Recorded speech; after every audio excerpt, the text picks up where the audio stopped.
Status Gibran Raka Buming Raka di PDIP setelah menjadi cawapres Prabowo Subianto masih belum jelas. Gibran hanya menyebut persoalan terkait kartu tanda anggotanya sudah clear. Namun hingga saat ini belum ada surat keputusan atau SK dari PDIP yang menyatakan bahwa Gibran diberhentikan. Saat ditemui di RSPAD Gatot Subroto pada Kamis 26 Oktober, Gibran tidak menjelaskan lebih lanjut soal masalah KTA. Ia justru berulang kali mengungkit pertemuannya dengan Ketua DPP PDIP, Puan Maharani.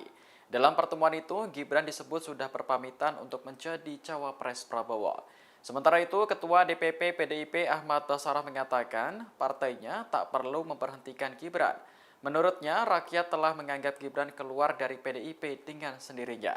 Namun jika merujuk pada etika politik, Basarah menyebut seharusnya Gibran mengundurkan diri secara resmi. Hal senada juga disampaikan Ketua Bidang Kehormatan DPP PDIP Komarudin Watubun. Menurutnya, Gibran sudah tak lagi menjadi kader PDIP setelah mendaftarkan diri ke KPU menjadi cawapres Prabowo. Sebab Ketua Umum PDIP Megawati Soekarno Putri berulang kali meminta kadernya agar tidak boleh bermain dua kaki.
Download Tribun X sekarang, menghadirkan lokal menjadi Indonesia.